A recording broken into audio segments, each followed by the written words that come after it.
All right, so we're looking at I Am That. We're on chapter 65. A quiet mind is all you need. And this is so ironic that this is the topic today because this is truth. The only thing you need is a quiet mind because in quiet mind, that which is obvious becomes apparent to you. You see, when you're living in mind, when you're listening to your thoughts, when you're thinking that you're thinking things through, when you're planning your days and your future and all of that, it all seems very much the way it should be. But while you're doing that, your mind is not in its center. You are not in the chapel. You're not in the shrine of the heart. You are outside of it, and you're out of balance. You're not seeing the world as it is, and your bliss and your contentment and your utter peace are hidden from you, tucked away from you. And so this quiet mind is all that has to be attained. It's silent of thought. It's you're free of um, just any distraction. But it's not I can't stay there because my mind is not yet trained to that level of refinement. So I enjoy it for a little bit, and but even in that little bit, I'm having to do the mantra, and even the mantra feels like a little bit of an intrusion, because it's even though the mantra is well, that's changing actually. But initially, the mantra felt like an intrusion because it was coming from the mind, and then I was realizing that was just habit on my part to see it in the mind, but the mantra is equally in the heart and sourced in the heart. And actually, the mind, it seems like it comes from something even behind that space, that it sort of rises up within us spontaneously. But all right, that will conclude that. So, a quiet mind is all you need. The questioner says, I am not well. I feel rather weak. What am I to do? Wow, look at that. There's the whole process of what happens to us right there, right? I am not well. So we define ourselves by the body or by the mind, whichever one is not well. I'm not well. And then why am I not well? Because I feel, right? Remember what that's it. You feel rather weak, right? And then what's your response to yourself? What do I need to do? This is the whole process of delusion right here. This is exactly how it happens. So Maharaj helps him with that. He says, who is unwell? Is it you or is it the body? Right? And of course, we know it's the body, but we know it in our minds. But the experience of it is to see that you have a choice of engaging with an unwell body or not. Right? Just think about it. When you let me think of some stupid example. I've got a nice stupid example. You get a mosquito bite on your arm, and that mosquito bite is itching like crazy, right? And as long as your mind is on that mosquito bite, you want to rip your arm off. It's in a scratch. But also, all you have to do is start drawing a very light line around the mosquito bite. And then you feel the finger going around the mosquito bite more than you feel the itching of the mosquito bite. And so it's a clue. It's like you have an option. It's just because you put your mind there that it itches. If you can get your mind to go elsewhere, it will no longer itch. Right? You do not have to be aware of the itching. You are in charge, seemingly, of your awareness, where you lay your awareness. Right? And so if you can distract yourself from the mosquito bite, then the mosquito bite is not there anymore. And so when we're unwell, if you sit there in bed and be unwell, then that you're going to really experience that unwellness, and it's going to multiply to some degree, and you're going to feel like you're underneath it, that you can't escape the effect of it because you've identified with it. But if you can place your attention elsewhere, if you can think of something differently in that sense, think of the mother, think of bliss, or read something that puts your mind in a positive spin. That you can move past it.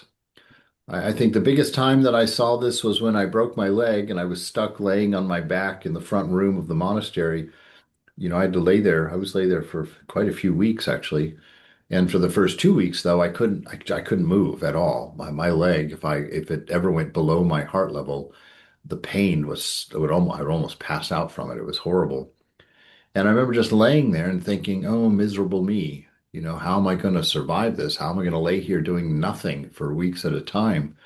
Right? Because it was a monastery, so there was no one in there. Swami was over in the office, and I was just laying there 24 hours a day, no radio, no television, no distraction whatsoever, right? Just laying there. And after quite a few days of misery, I was and mental misery because I was thinking, God, I can't do anything. I haven't had a shower in 2 weeks. I haven't been upstairs to my room or for in 2 weeks. I've just been down here in the living room, and it was so depressing.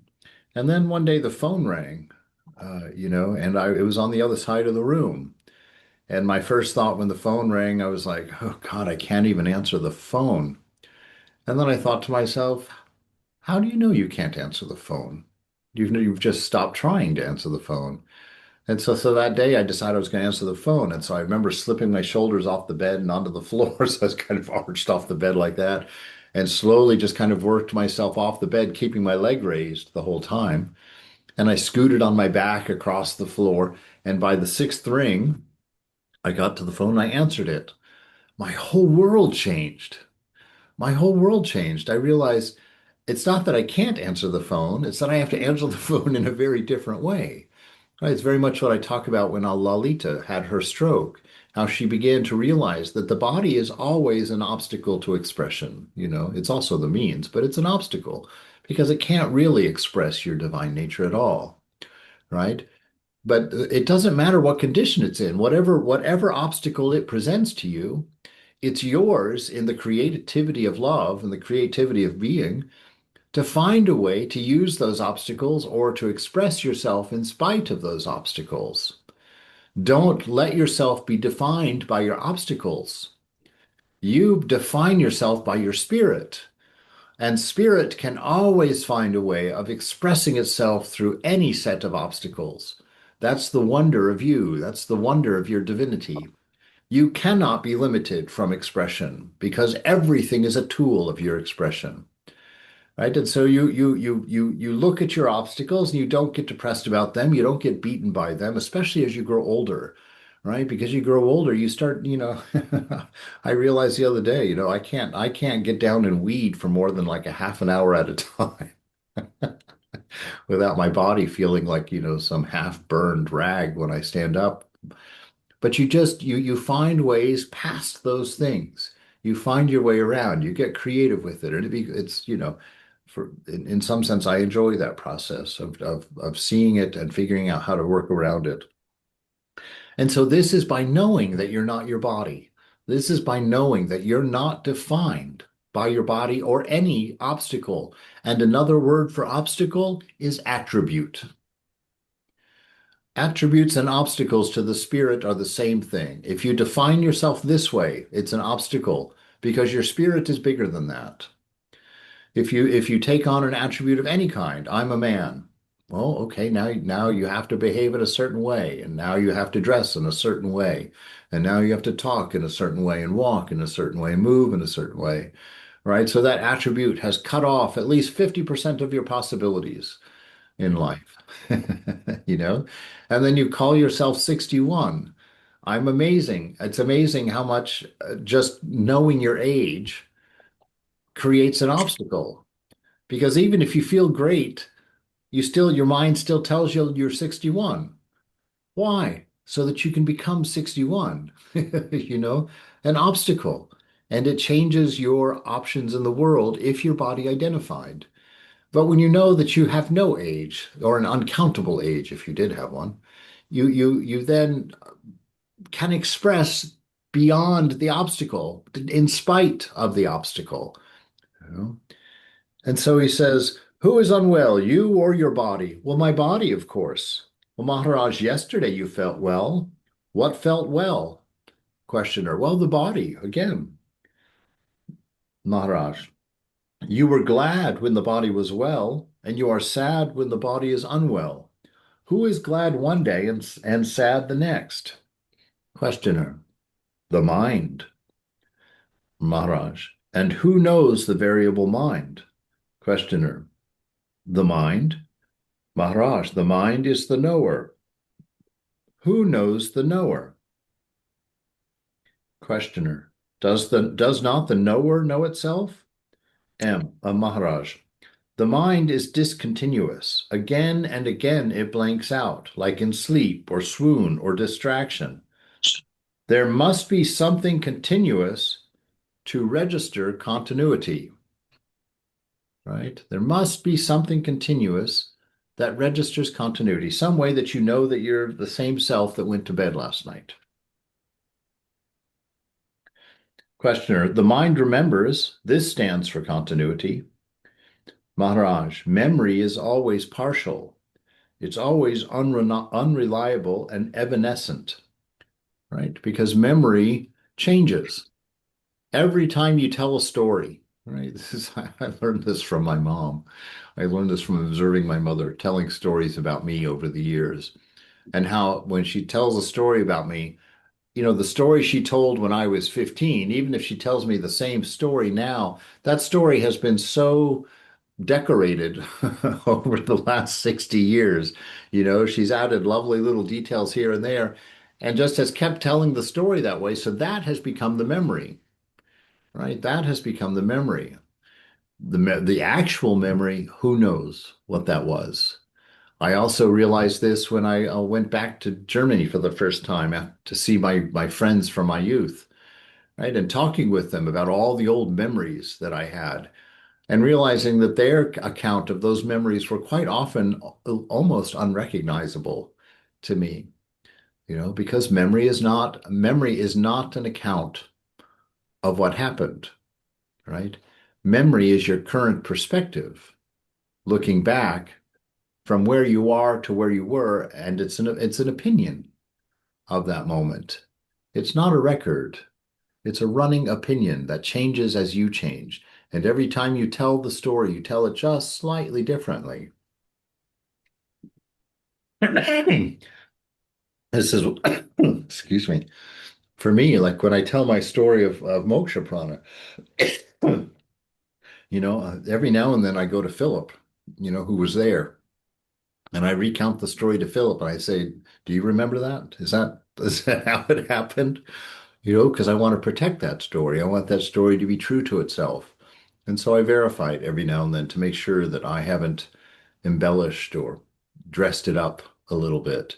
And we've associated those memories with moods and activities and things.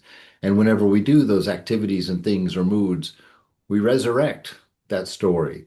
But we enter into that story now in a mood, right? And that mood's going to affect how we think of it and what we think of it. And so this is why we can let go of our past. This is why the past is merely conceptual and not real. Because we literally create it initially and then we continually change it consequently after that. So you're given permission to let go and to remember this moment is the only thing that you know. This moment is the only thing that is as it is. And that's only true in quiet mind, of course. Because if you're in a state of mind of any kind, right, it's going to color your experience of the moment. It's going to color what it is. So memory is always partial. It's unreliable and evanescent, right? So it's just kind of bubbles and moves and it's not real. And so your ideas of it change. It does not explain the strong sense of identity pervading consciousness, the sense I am. Find out what is at the root of I am. What is at the root of your being? Questioner, well, however deeply I look, I find only the mind. Your words beyond the mind give me no clue. Maharaj, While looking with the mind, you cannot go beyond it. Ooh, that's it. If you're thinking about the moment, you are not experiencing the moment, right? If you're looking at the moment from inside a series of thinkings, you are not seeing the moment. You're seeing and experiencing your mind's interpretation of the moment. This is why to be truly present is to have no thought. The mind does not color the moment. It is as it is.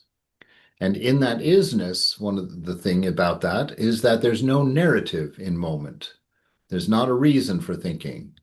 There's not an effect coming from that thinking or from that experience of being. It simply is. And you just ride it, right? Ride it in full awareness. You don't define it. You don't discuss it. You don't think about it. You don't analyze it. You just let the moment be. And in the moment, because you're fully conscious, you watch you watch yourself be prompted through it in one sense, right? But you're not the one being prompted. That's mind and body being prompted by samskara, by circumstance, right? You are free. There's nothing in the moment that can touch you. Yes, it's touching the body. Yes, it's changing the body. Yes, it's affecting the body. Same with the mind. But you are unaffected by it. And what's the value of this? You begin to see that age has nothing to do with you, that moods have nothing to do with you, that pains and aches have nothing to do with you, that the body, inconsequential to you, right? And so you just are present in the moment, unconcerned and free. And out of that always comes bliss and always comes wisdom because you're not being perverted by mind, by the prism of ego. You're not being bothered by that. While Maharaj, so he says, however deeply I look, I find only my mind, which is very difficult. He's absolutely right. How do you get out of mind? Because we are so accustomed to expressing ourselves to ourselves through mind. And we have to stop expressing ourselves to ourselves. That's what egoism is. Egoism is are those moments and you become aware we do it quite a few times a day where you step outside of yourself and you look at yourself for a moment and you create attribute when you do that, right? We literally third party ourselves for just a moment, especially when you look in the mirror. You look in the mirror, you third party yourself and you look at it and you adjust it and change it. That's all egoism because you're not being yourself at that moment, right? You're not expressing yourself at that moment because you think yourself the reflection in the mirror. You think yourself to be the one that has to fix his hair or her hair or get some hair, as the matter may be. So Maharaj says, while looking with the mind, you cannot go behind it. You cannot go beyond it, right? If you're thinking in the mind and you're identifying in mind, which means you're following a narrative of some kind, uh, you can't go beyond that. To go beyond, you must look away from the mind and its contents, right? You silence it, or at least disregard it, right? And you just experience the moment as it is. You'll feel that scratch in your throat, but you don't define yourself as sick. You just feel the scratch in your throat, right? And you realize throat, that's not me. And so it just becomes a scratch, a distant scratch. And if you don't hold on to it, if you don't attach to it, the mind can move beyond it quite easily. It doesn't have to get stuck there. But see, if you continue the narrative, it's like, oh, the throat is scratchy. And then a little bit later, you get that taste in the back of your mouth. You say, oh my God, I'm sick, right? And then suddenly you're just like, oh, I'm sick. Oh my gosh. And you become super sensitive about your body. And then you start laying down, you start, oh, and you call your friend to bring you some turmeric tea. Oh, they come and, and it just goes on and on and on until you get that indication that the scratchiness is not there anymore. And you're like, oh, I feel much better. I feel much better, but I'm going to take a day of rest. I don't want to push myself too much. We just drag in the narrative instead of just being, instead of just carrying on right? As free souls, undefined, unattributed, right? Who we will nurture our bodies still, but we won't fall into the narrative of nurturing, right? We'll take care of ourselves surely, of the body, because the body's our temple. And so we'll do the right thing, but we won't fall into the narrative. We won't fall into the definition, so we don't suffer that way. That's why just yesterday Krishna Prana said again to another devotee I overheard, that pain is inevitable, but suffering is optional. Right? I bet the nuns hate to hear that because I think that's a big, long, ongoing lesson down there. We don't do what we like. We like what we do. That was the big one when we were all weeding in the garden the other day. You know, it's one of the young nuns said, I don't like this, and Krishna Prana. We don't like what we do, right? We we don't do what we like. We like what we do. Right? So it's a change in mind. It's not letting the task define itself to you. It's you defining yourself over the task. There's no you don't have to like or dislike anything. That's irrelevant. What difference does that make, except whether you're miserable or not? So don't be miserable. Just like it. Yeah, this is great. Weeding can be very interesting. Fixing the garden can be very interesting. If you're present in it and you have the company of mother in it, even better, then things can be absolutely hilarious sometimes. Things that should have been miserable or could have been miserable. So this is a very important. So I'm going to go back and read that whole sentence again. While looking with the mind, you cannot go beyond it. So you're not looking at it from a perspective of narrative. You're not looking at it from a perspective of analysis. You're just simply accepting the moment, seeing it. No idea about it, no ideation, no narrative. Narrative is a word that I'm using more and more and more these days because I'm understanding that that is ego. Ego is the narrative. If you've got a why in what you're doing, you're in ego space. You're doing it for a result, right? If you've got a how in what you're doing, you've got a narrative. It's just isness. You don't need the narrative. We're addicted to the narrative because it gives us purpose, gives us reason. But the real purpose is your very being. It's not a statement.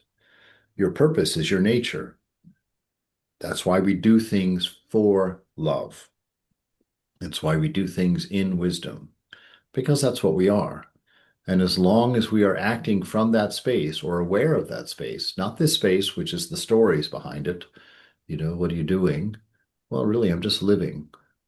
I'm expressing at the moment. That's all I'm doing. I'm expressing. Well, what are you expressing? What is, right? What is? And you're just doing that because you haven't moved 1 centimeter out of the heart space.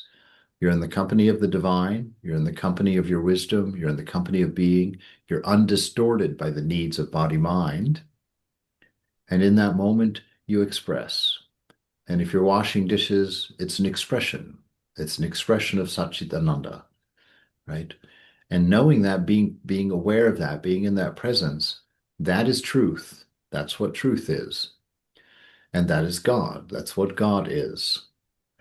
And that, consequently, and as a byproduct, creates a fulfilling and enduring life, right? A fulfilling life, a life of bliss, a life of joy. And you just stay in that space, and whatever needs to be done is presented and gets done, right? At one point in the Sri Nisargadatta, one of the questions the guys asks is, well, what about effort? Don't we have to make an effort to realize God? And Sri Nisargadatta says a beautiful thing. He says, when effort is necessary, effort will arise. And when the effort is finished, the effort will subside, you know. So it's like it all comes from within, from the shrine of the heart, for the person living in pure mind or living in silent mind, in communion for us bhaktas, in communion with divinity, with our nature, with mother, with our ideal, whatever that ideal might be. So while looking with the mind, you cannot go beyond it. To go beyond, you must look away from the mind and its contents. Questioner, well, in what direction do I look? Right? Great question, because like what because we're always in our mind, right? We're always looking at it through our mind. We always know why we're doing what we're doing, right? We always have a narrative running.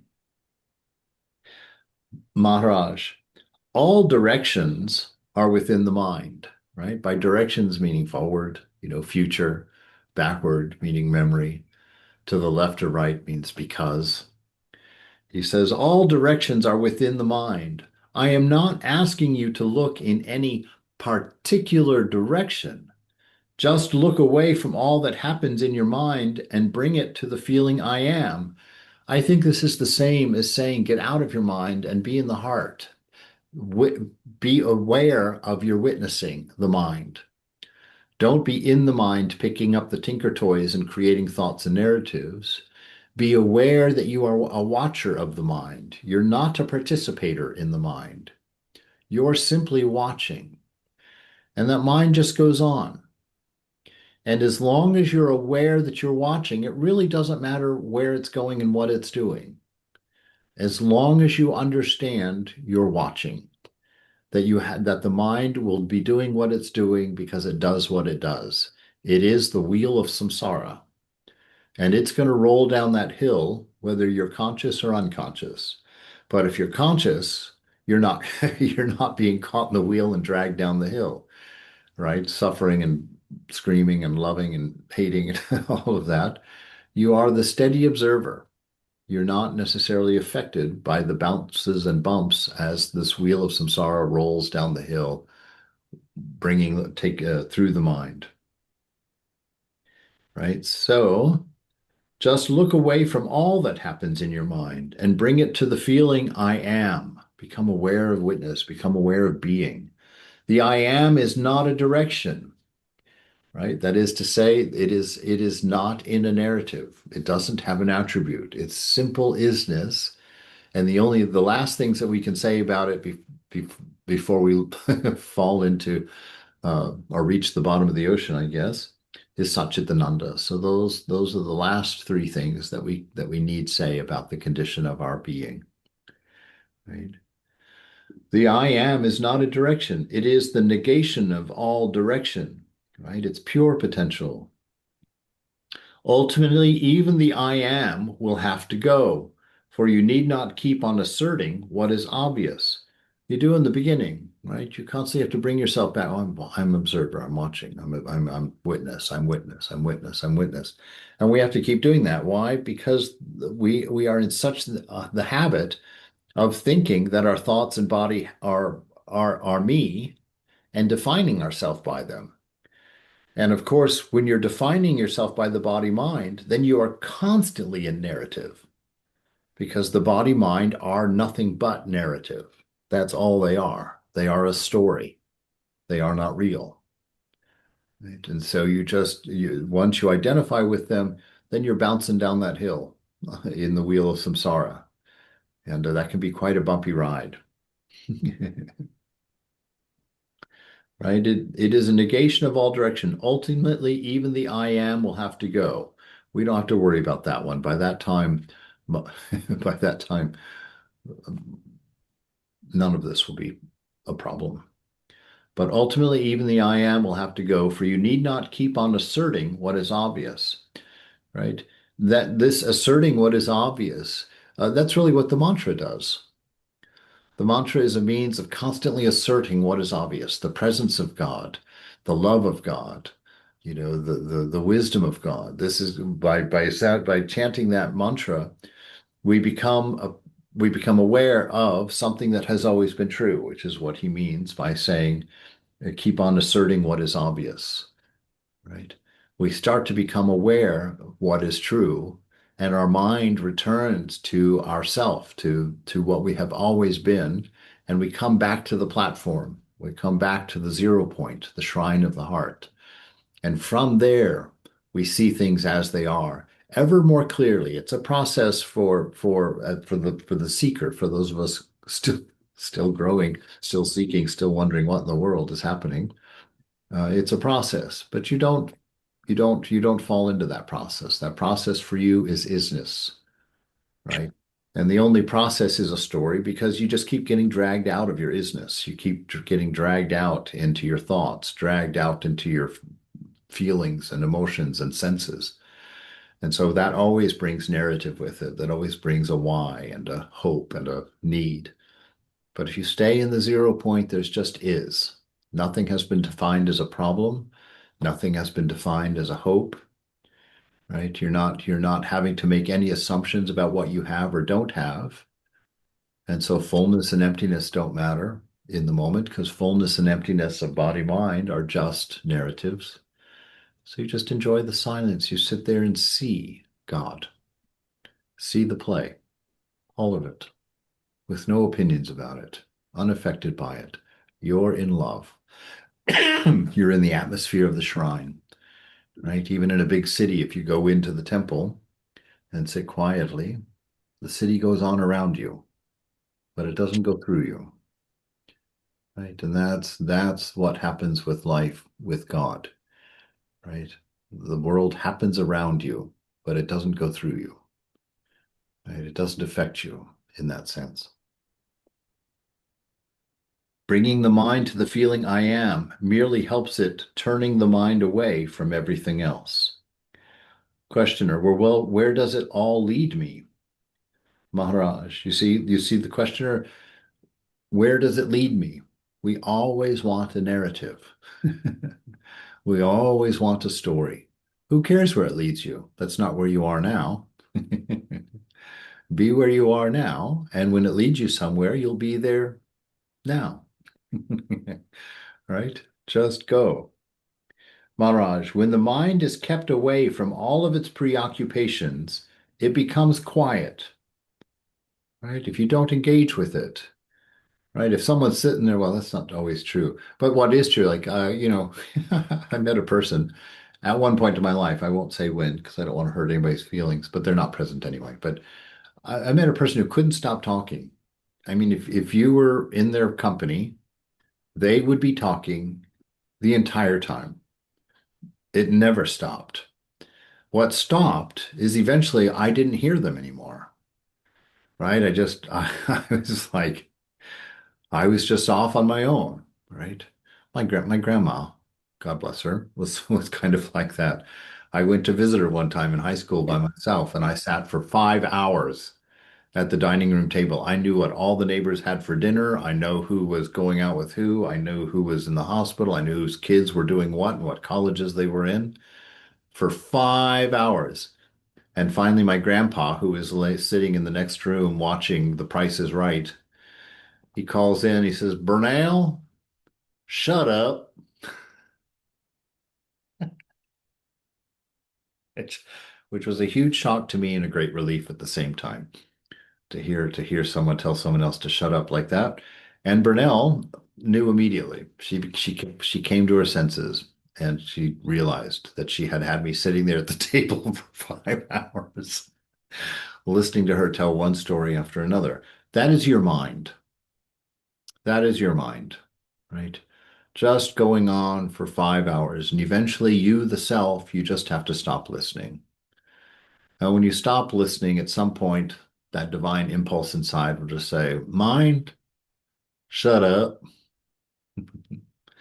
And the mind will become aware of itself, or not aware of itself, but it will, well, it doesn't do anything. It's insentient. It just follows a mechanical roll forward. But you find silence, right? You lift your attention away from mind.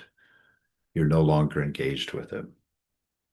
So when the mind is kept away from its preoccupations, it becomes quiet. If you do not disturb this quiet and stay in it, there, that is why we have to practice for 27 years. Oh, that's a narrative, so ignore that if you want. But this is why we have to practice. This is why we have to do the work. Because once we find that quiet mind, once we touch that bliss inside, you have to remain there, stay there, hold the mind. That's why we need to practice the mind to be one pointed. Because that way, See what happens quite a bit in our spiritual life as we go on, we have an experience. We touch a little bit of bliss in there.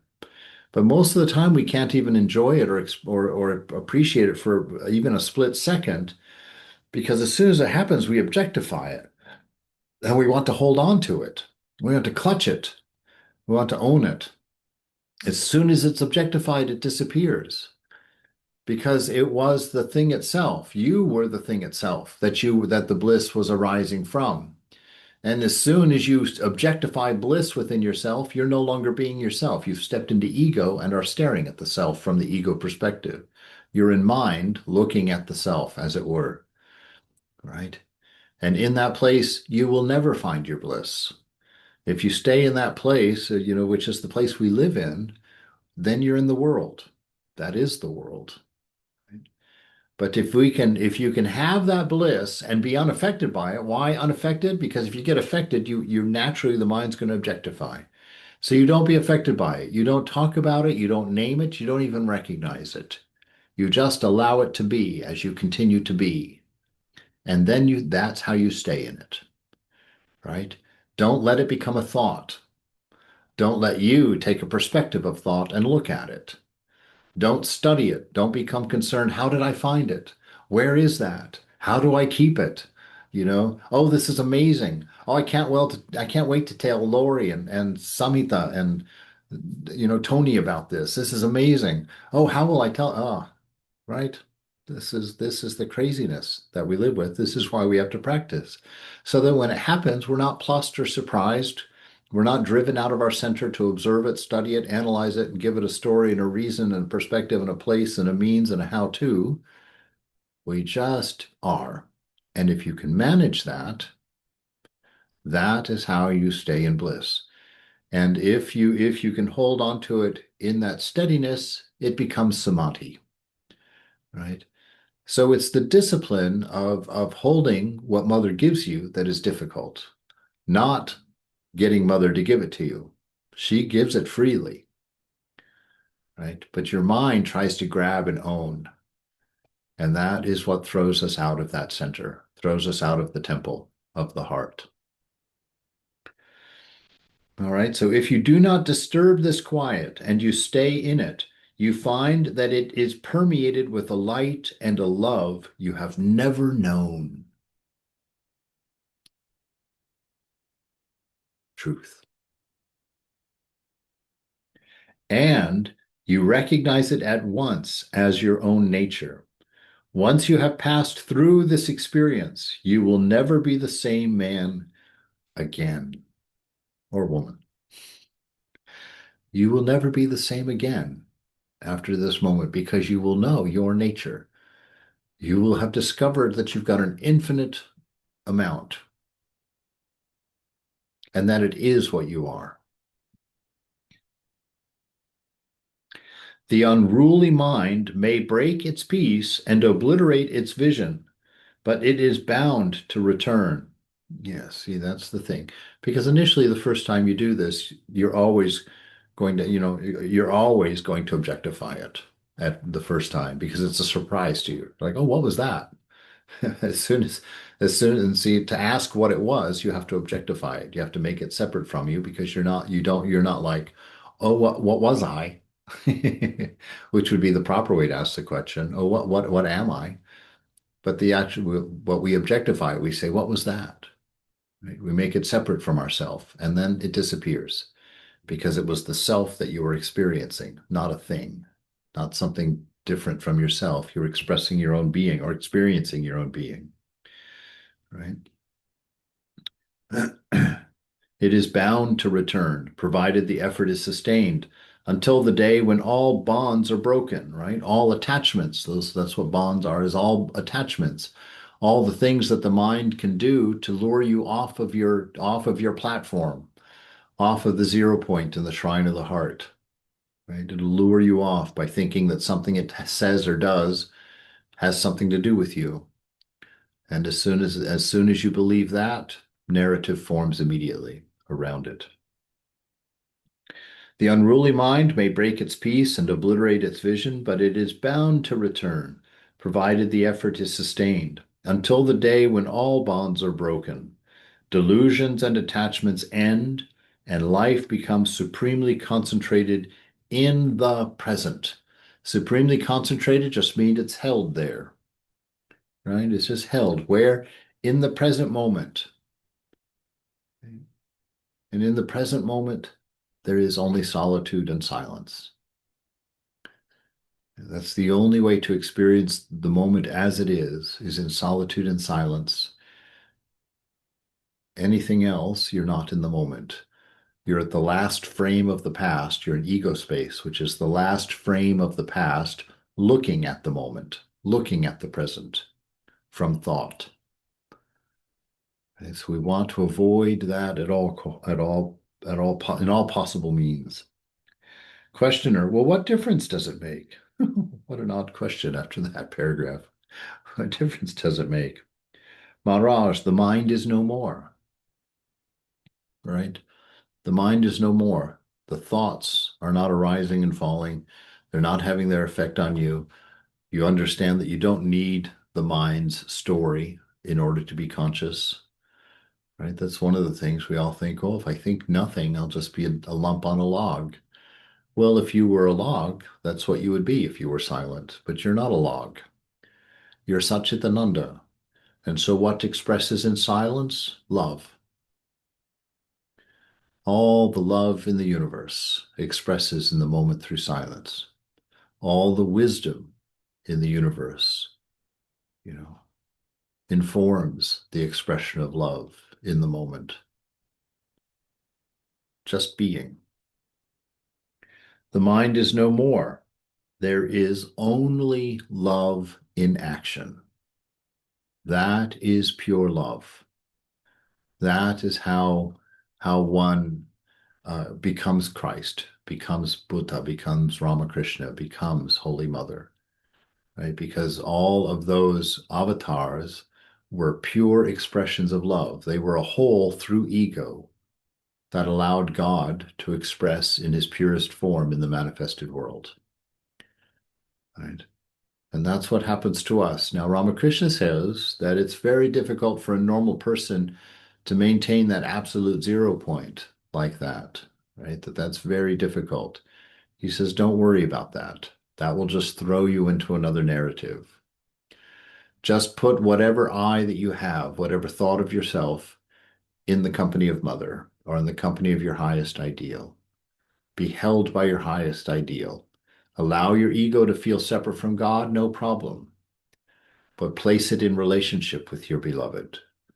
Lay in her arms, you know, walk with them, serve them, you know, be with them as any of those five relationships, you know, but be with them. If you have to be separate, which is what ego does, Ramakrishna says, don't get uptight. You don't have to fix anything. Your only job is awareness. Your only job is to lay on the changing table and let the divine change your diaper, as it were. That's your only job. And so this is a profound act of surrender, which turns out not to be an act. It turns out to be a renouncing of all acts, right? A letting go of all act, all narrative. The mind is no more, and only love is in action. Questioner, well, how shall I recognize this state when I reach it? Maharaj, there will be no fear. There will be no fear of anything because you will see clearly that the world is in the mind, and the mind cannot touch you, cannot affect you. You are love absolute. You are wisdom absolute. You are immortal. You are ever free. That's what it means when you say, I'm not the body. That's you saying, I am immortal. I am not changing. I'm not subject to conditions. I am always love, and I express through conditions. I express through changes. But that which is expressing is always the me of me, right? The I of I. There will be no fear. Questioner, surrounded by a world full of mysteries and dangers, how can I remain unafraid? right? How can I remain unafraid because he's still in mind space. He's still in the senses. He still believes that if somebody, punches him, he's going to hurt, right? But you may hurt if someone punches you, but it doesn't have to define you, right? You don't have to suffer for it. You don't have to wonder why. Maharaj, your own little body is too full of mysteries and dangers, and yet you are not afraid of it, for you take it as your own, right? What you do not know is that the entire universe is your body, and you need not be afraid of it. You may say you have two bodies, the personal and the universal. The personal comes and goes. The universal is always with you. The entire creation is your universal body. You are so blinded by what is personal that you do not see the universal. The blindness will not end by itself. It must be undone skillfully and deliberately. When all illusions are understood and abandoned, you reach the error-free and perfect state in which all distinctions between the personal and the universal are no more. So he's saying, your own little body is full of mysteries and dangers. You don't know if today is the day you're going to die or not. You don't know if there's cancers forming or if there's, terrible diseases developing in there. And yet you're not afraid of it because the body's your own. In that sense, you can become obsessed though.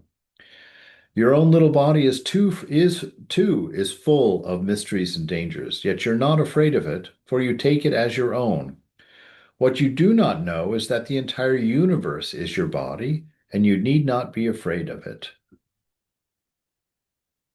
That's a big step in one move there, from a personal body to universal. And it really simply happens. You don't have to imagine being personal and then imagine being universal. All you have to do is imagine being personal and then stop it. Once you stop imagining that you're personal, you are universal by nature. What does that mean? You will never know. You cannot describe the experience of being universal because you can only describe a particular. So that is why you can't be described, and that's why you can't know what you are. That's why nobody's written a book. This is what you are. That's why Swami Tattvamayinanda said to me, the scriptures are not there to tell you what God is. The scriptures are there to tell you what God is not, so that that which is obvious can become apparent, so that you can see the truth, right? And so in that moment that you actually come to a silent mind, for even a fraction of a fraction of a fraction of a second, in that moment when finally you have an experience of silent mind, you know what you are. It's plain and obvious to you. You cannot speak it. You cannot describe it. If you even move to speak it or move to describe it, it will disappear. You will no longer know, right? It cannot fit in your mind. It cannot fit in a word or a sentence. Why? Because it is outside of time. How are you going to speak a sentence outside of time? Right? Because it's universal. There is no unknown. How can you possibly make a sentence that has nothing unknown? Right? This is why it can only be known in stillness, why it can only be known in that inner silence, that holy silence. That holy silence is not an absence. It's a return to the most powerful potential, right? The most powerful infinity of what? Of love, of being, and wisdom.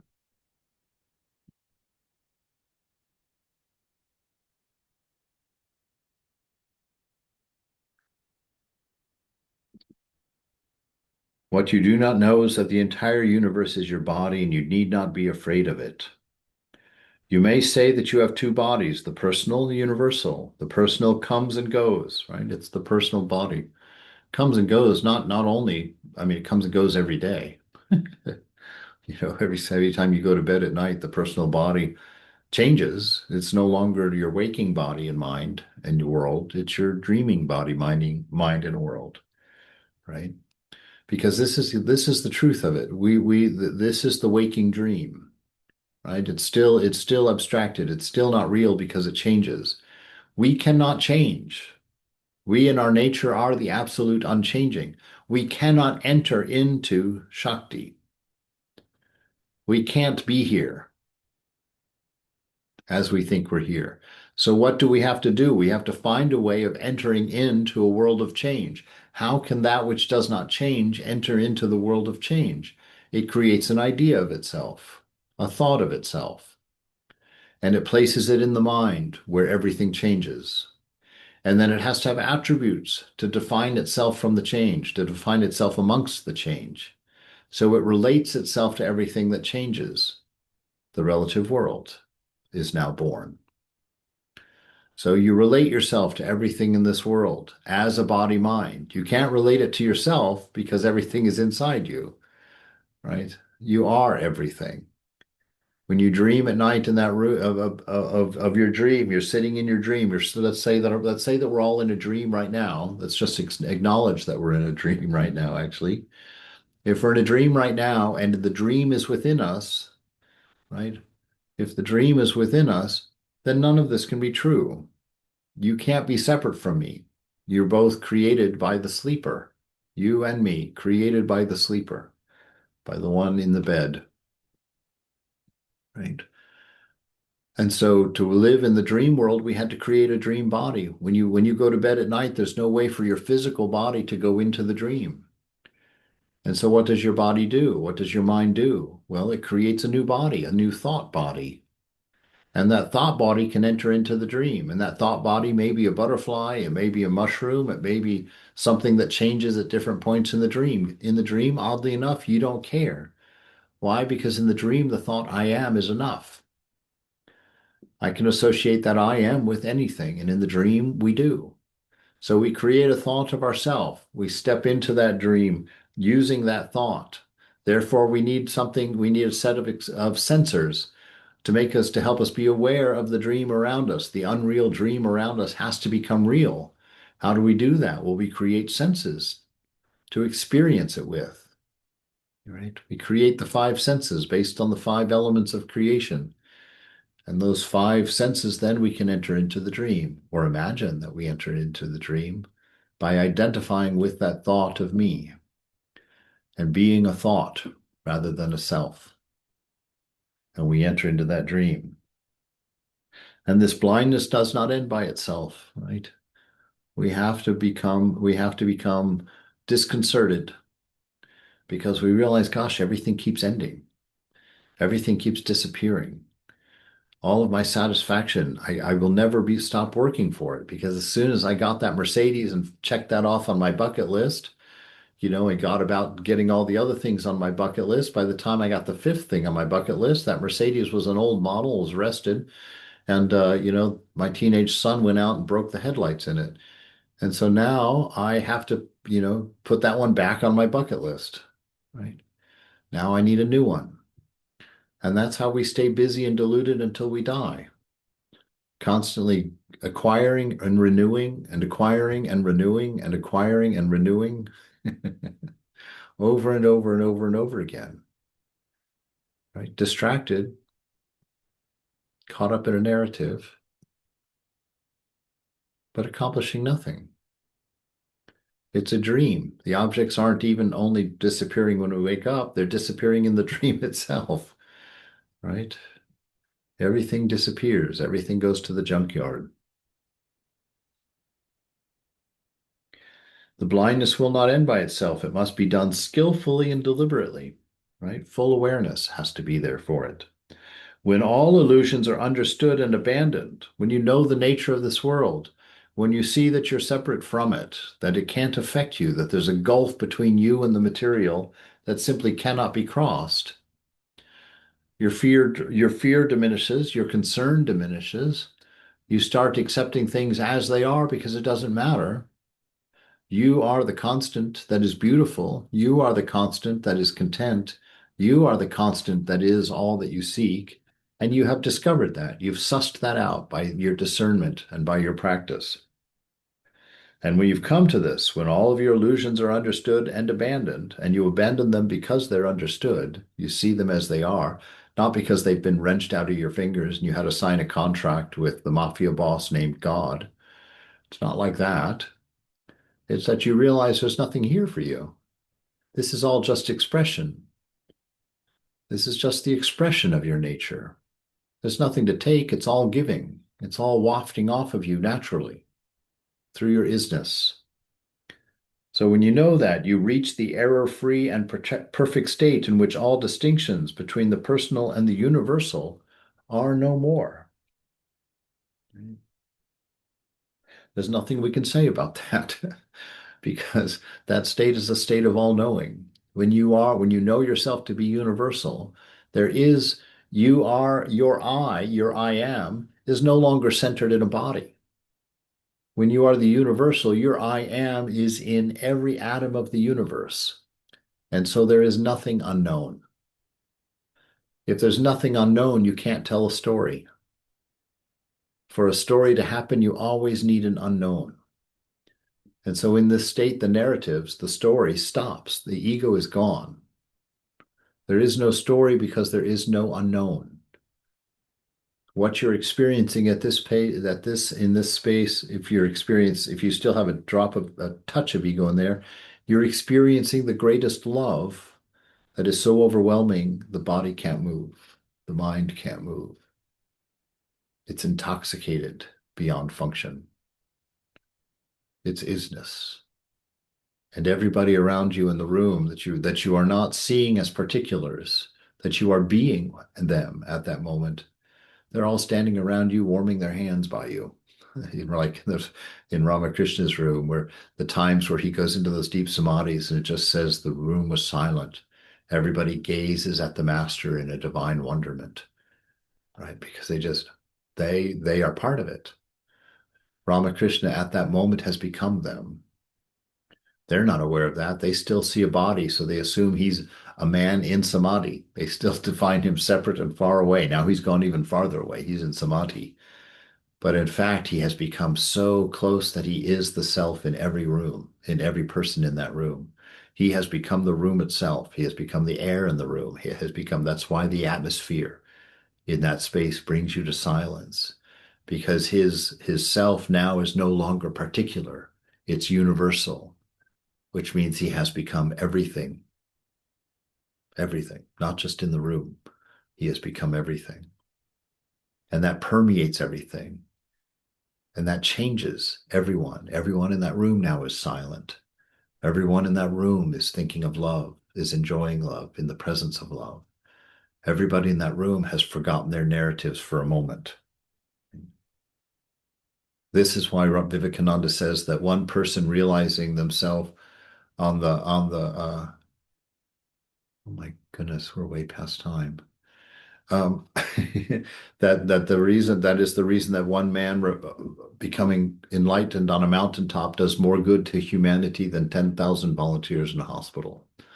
Why? Because his self has become everyone, and the advantage of his learning and his renunciation and his divine self is refreshed like a wave through the universe. You know, when Ramakrishna was in the Kali temple and took Kali's sword to kill himself, and he says the walls of the temple fell away, and he saw himself standing in an ocean of light, an infinite ocean of light, with waves of bliss rushing toward him with such a ferocity it threatened to undo his very sense of I.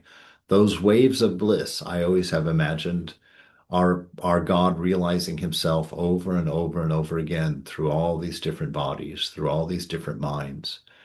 And each time that a body or a body mind realizes its nature, it's now a wave of bliss in the ocean of consciousness, right? A wave of bliss in the ocean of consciousness. All right, we'll stop there for today.